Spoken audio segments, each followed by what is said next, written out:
In 1964, Rebecca Keegan was a freelance artist, and her husband Parker Keegan was a truck driver who worked for a company in New York. Neither of them had any experience with haunted houses and would have called themselves skeptics when it came to the paranormal.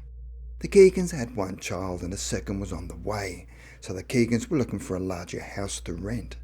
At the time, Rebecca's cousin Jane and her husband Harry were living in a large house in upstate New York, and because Jane's husband was away a lot, she invited them to share the house, as it had two halves, so there would be plenty of room to accommodate the two families. Rebecca and Parker accepted her offer and decided to move into the large house.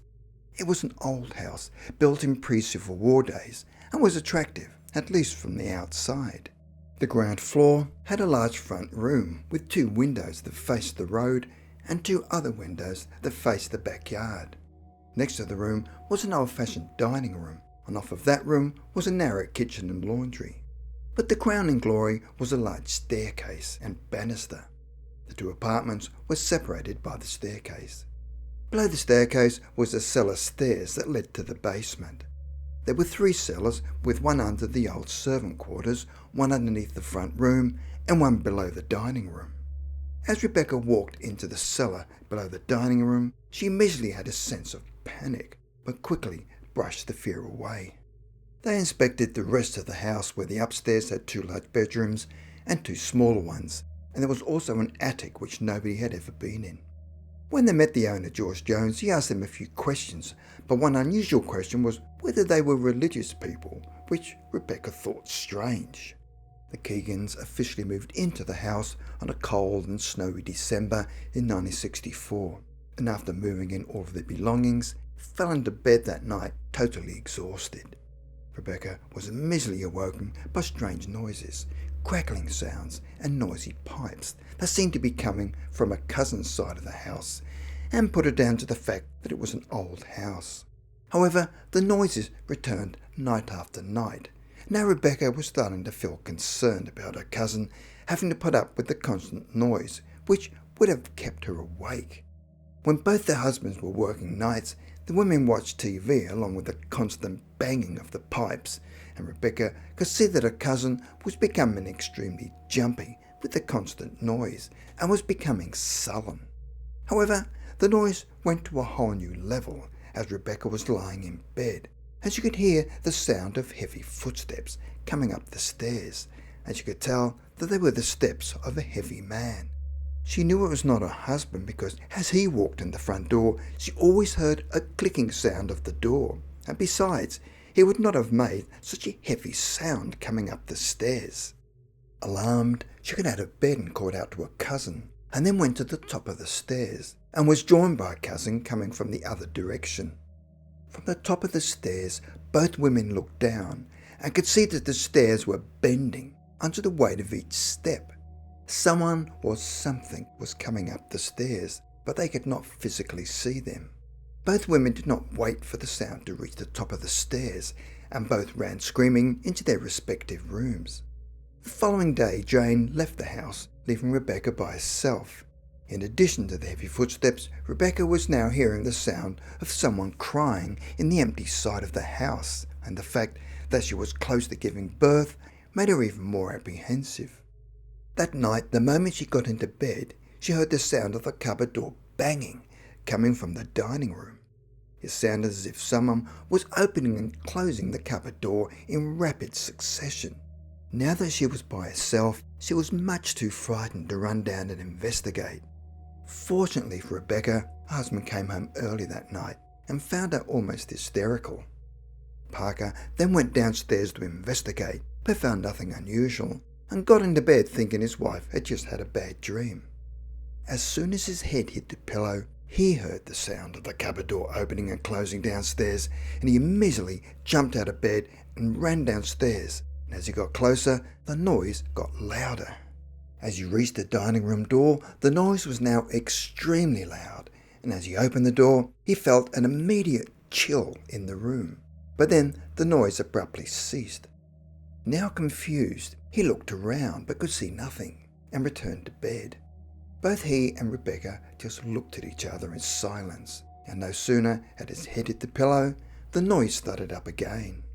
Parker again ran downstairs, and as soon as he opened the door, the noise immediately stopped.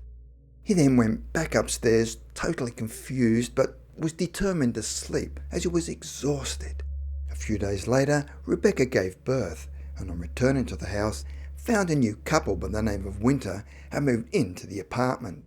The Winters were much older and not too friendly and did not engage much. Rebecca found Mrs. Winter fairly tough and felt that not too much would frighten the woman, and her husband worked as a night watchman. However, it was not long before Mrs. Winter was banging on her door in fear. She said that it felt as if someone was trying to break in and asked if he could sit with her for a while. Although Rebecca knew what was really happening, she did not tell her anything for fear of frightening the lady even further.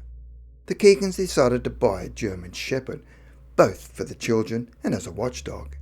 Rebecca always felt she was never alone, and always felt as if someone was watching her night and day. She would occasionally hear strange noises coming from inside the walls that continued on and off. After a while, with so many strange things happening, Rebecca felt she was slowly becoming desensitized. On one occasion, she saw the door handle slowly turn by itself and just ignored it. There was no doubt that the house was haunted, but they did not realize the vindictive nature of the unseen inhabitants. One day she left the baby strapped in his seat while she attended to her daughter, who was climbing up the stairs, and she was worried she would fall down the stairs. As she reached her daughter, and at the precise moment, the strap broke on the baby pusher, and he fell out, fracturing his skull. The whole time they stayed in the house, someone was always having accidents or getting ill. Due to these illnesses, their medical expenses got worse, and Rebecca had to go out to work to help with the increasing debt, and Parker did extra shifts. This meant that Rebecca and the children would spend even more time alone in the house than previously. To add to their woes, they could not get a babysitter to stay long enough due to the continuing paranormal events. Rebecca then brought in her mother to babysit, but she too refused to stay in the house and offered to sit them at her house instead. Rebecca's teenage sister Mary then offered to babysit, but after a short while, her cheerful personality changed to depression and illness. On one occasion, when her sister was looking out the window, a face suddenly appeared that terrified her. To add to the drama, the dog would be constantly barking at something unseen. The final straw came when they were all sitting in the front room, and Mary had a cup in her hand, and as she was about to pour some tea, the cup suddenly flew out of her hand and smashed against Parker's feet. Mary immediately left the house, again leaving them without a babysitter. Rebecca's sister-in-law Susan offered to save the day. I was a total skeptic about the strange things happening and hoped to prove a point. She'd barely been in the house one day when she completely changed her tune. She said someone was watching her and complained of things flying off the shelf and cupboard doors opening and closing as if someone was rummaging for something. Susan would hear footsteps walking around upstairs, and the dog was no comfort as it was more afraid than anybody. The following incident happened on Christmas 1966 as they were watching television, and out of the corner of her eye, Rebecca saw someone standing near the window at the back of the sofa where her sister-in-law was sitting. Fearing it was an actual person, Rebecca quietly said to Susan, "Get the rifle," as there was one in the corner of the room. Rebecca then turned her head to get a better look and could see an evil man's face scowling at them with hatred. As Susan pointed the gun at the window, the face vanished. They immediately ran outside, but there was nothing to be seen. Shortly after Christmas, Susan left, and Rebecca quit her job, and their financial problems got worse. Early in April, Rebecca and Parker were lying in bed when a dark form crossed from where their phone was, and it suddenly rang. The form then went over their bed and then down the stairs. The moment it reached the bottom of the stairs, the phone downstairs rang.